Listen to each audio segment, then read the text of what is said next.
This video is gonna be vulgar. Deal with it. So, you want to know about Hollow Knight.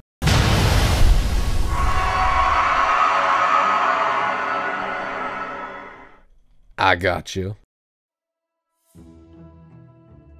Now you might be asking, what's a Hollow Knight? Who's a Hollow Knight? The fuck's a Hollow Knight? Is this the Hollow Knight? No, you fucking dip. This is the Hollow Knight. Fuck the Hollow Knight. The Hollow Knight's not important. This guy's important. He doesn't have a name, so we're gonna call him my boy. Because he's my boy. So the game starts, and after some prologue, you get a scenic view, and oh, there he is. There he is. It's the boy. It's my boy. It's your boy. It's our boy. He immediately proceeds to kill himself. Or at least he would have, but this game doesn't have any fall damage because it's fucking awesome. After some tutorial, you go into this run-down hub city where you totally blow off this old man, drop into a well, and start your adventure! Now, before we continue, we need to talk. Are you playing with this? If you are, stop it. Use this. Don't use this. You can use this, I guess. That's cool. But never play with this. We good? We good. Now, knowing that you're using a controller, I don't need to tell you how smooth, how a butter the control of this game is. Every movement and every ability has been dialed down to perfection by the developers, and goddamn is it ever so enjoyable to just use them. Some say the jumping is broken, however, some people are using this. So, you're walking around this cool, dark world when all of a sudden, BAM! There's a bug. And what do? BAM! You hit that bug. You hit it good until it hemorrhages rocks. Geo. You do that enough times and BLAM! Slap that shit out of this guy and buy a map. The shittiest fucking map you've ever seen, but well, fuck it, whatever. Keep going and OMG. OMG. It's a boss. Kill that shit. BLAM! OMG. OMG. OMG. This is the most Geo you've ever seen, maybe will ever see. Neat. Who the fuck are you? Oh. Go back to the village and, oh, this place is open now. You're his wife? Buy a feather and the compass charm and, oh shit, what's a charm? Charms. Sit on a bench, equip them, get buffs. You need Gathering Swarm. You get it from Sly? Hey, Sly. Anyway, just trust me, you need this. Now, I could tell you everything you need to do, but fuck that. It's taken forever to make this video at this length as it is anyway. Any longer, my brain would be halfway to China with my body vegging out in the spider-infested deep closet under the staircase of my basement. I mean, what? Now at this point, you should realize this world is huge. Bigger than Belle Delphine's dick. So explore the world. Explore it more thoroughly than you would explore Daddy's shaft. Just kidding, he looks like a child and I don't condone that sort of thing. Unless it's good.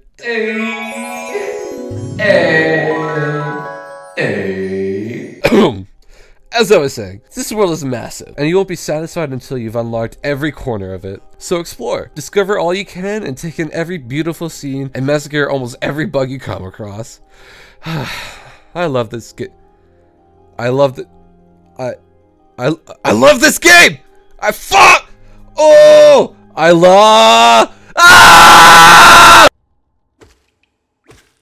I love this game. Now, you're gonna hear me say a lot of praise about this game, but trust me when I say it's deserving. Every single thing was thought out so well, from the easiest of platforming jumps to the hardest of enemies. Aw, you're kinda cute. Okay, rude. The diversity in this game is outstanding. From the grunchiest of grows to the most magnificent of beautiful areas, Deep Nest has it all. Same with its bugs. It even has Menderbug. Each area has its own music, or at least special ambiance, to make its individual space feel unique and interesting from another one. Except Kingdom's Edge. Probably because these fucks killed the music and stage designers before they could finish. You hate these things. You may not know you hate these things, but you hate these things. But now it's time to get into the nitty-gritty. Everything until now has been concise and clear, but all that changes when it comes to the lore of Hollow Knight. The shit is kept super hard to decipher, because you see, the only hints we get is through character dialogue, which is already confusing, and more prominently, these little stone glyph things scattered all around Deep Nest, which let me tell you, they're not at all conducive to a helpful teaching environment. If you want to know the lore in depth, I recommend looking up Mossbag. What? He's not a lore channel anymore? He's a Silksong trailer review channel? Jeez. Well, I guess I need to take over that part then. Let's hope I don't get anything wrong, unless he makes an almost 15-minute video telling me about it. Anyway, here's my take about how the Hollow Knight lore goes. When you start the game, you know virtually nothing about what's going on. You're just playing as this boy on this big adventure. You start to hear a lot about the Pale King and how he disappeared, but the thing that catches your interest the most is the locked up Hollow Knight and the Dreamers keeping it that way. Well, let me tell you, these guys aren't important. Well, this one sort of is, but the other two or whatever. I think this one was like super smart, but I have no idea what this one even is. Anyway, eventually you learn about how this was once a flourishing place, and the slow decline of it all due to the infection and the disappearance of the Pale King. Going further into the game, this bug here, Hornet, tells you to claim yourself as the king, and you just do that. Yeah, no joke. You just become the king of Hallownest. Not like it matters though, because your subjects all attack you just the same. Jerks. Haha, not this time. By the way, this thing, this worm, this place that we got the King's brand in, it's our boy's biological father's first body. You'll understand soon. So now that we're king, we can open up this area, fall down a big hole, and oh my god. Yes, this is what you think it is. A ginormous hole filled with the heads, masks of little bugs that look just like our boy. Well, for the most part. So now you're like, what the fuck, right?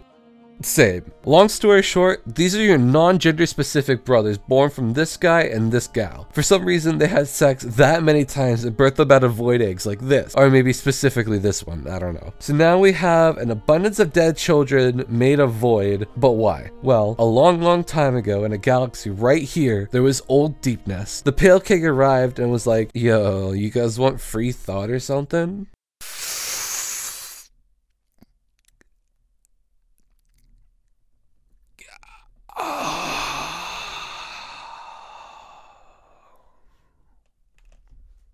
And the bugs replied, yeah.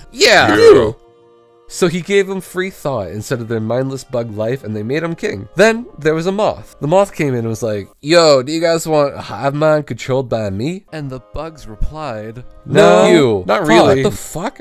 Well, too bad. Then the moth spread its goopy infection, forcing a hive mind upon the bugs. The Pale King didn't like that, but I guess the moth was stronger, so he went and made a new body for himself, and rebirthed himself out of this egg so that he could have copious amounts of sex with this girl and once with this girl, to make these hundreds of thousands or even millions of babies, like I said earlier. And still, you ask why? Why would he smash this fucking drop-dead sexy bug over and over to make so many kids? The answer is to make this. I mean, him. Since the Pale King was unable to beat the Radiance, his next plan was to lock it away inside a completely hollow living vessel made of void and god. Oh yeah, he's a god, by the way. The idea was, once the Radiance was trapped inside, her infection couldn't corrupt a boy that didn't have any thoughts or emotions. Therefore, the infection could not spread out of him. Which, I mean, I guess makes sense, right? But it fails. I mean, duh. Let's take it back a moment and give more in-game lore, which we haven't even talked about yet. It's all been events prior, which is super crazy now that I think about it. I digress. Once you get the King's soul, you can go back to your gross dead siblings and open up a path which leads to the void egg I mentioned. Get close and see your own reflection. Take a look into your dreams by giving yourself a smack and remember the most traumatizing scene our boy has ever been through. This is the Hollow Knight. This is who the Pale King chose as a vessel to contain the Radiant, which means they're brothers that likely grew up together at the same time, which makes it hurtful when he chooses him, making him have emotions, which means we were never hollow, making him unable to be the vessel, which means we were never the Hollow Knight. So he's abandoned by this guy, along with all the rest of them. Our boy falls, and the hole of dead babies is locked away. The king prepares the chosen child for the ritual, or whatever, and eventually goes through with it. Everything goes as planned, and Hollow Knight lives in peace.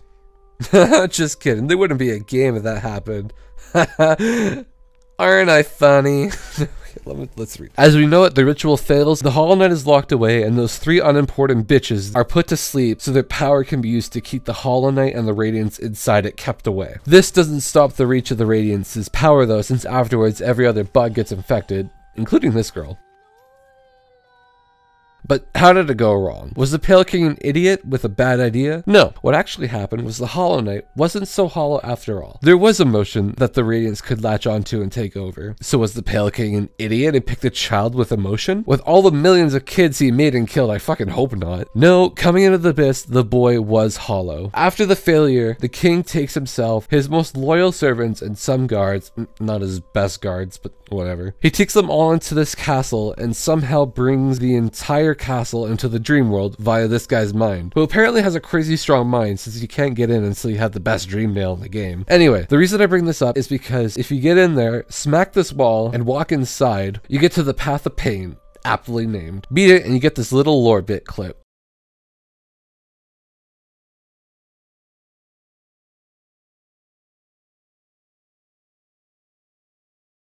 What the fuck? Fuck this game, I'm fucking done. No, you make me go through all of that just for this clip is super important, if you stretch it a bit. This is the moment where the Hollow Knight gets that emotion for the Radiants to infect and take control of. It's the want to make his father proud or do good by his father. You can tell by the way he looks so affectionately at him. Yeah, it's a stretch, but it makes sense contextually. So here we are. A dead king who's locked away, a failed Hollow Knight, and a spreading infection. Who's gonna come to save the day? Our boy will. During or after those events mentioned, our boy escapes the locked abyss, which is totally possible, by the way. You find one of the siblings who just died here, one here, and like 5 here, so yes, it's possible. Anyway, he escapes and leaves Hallownest. The one thing we know about the world outside of Hallownest is that bugs lose their memory while not under the influence of the Pale King or the Radiants. So why he ends up coming back is a total mystery, but he does. He ends up killing the Radiants at the cost of his own life. Maybe. And that pretty much sums it up. There's a lot more to it, but this video is all I want to tell you about Hollow Knight. Not everything about Hollow Knight. So just play the game. Now this game is the best game of 2017, so you absolutely have to play it. It's got something for everyone. Even Menderbug. Menderbug.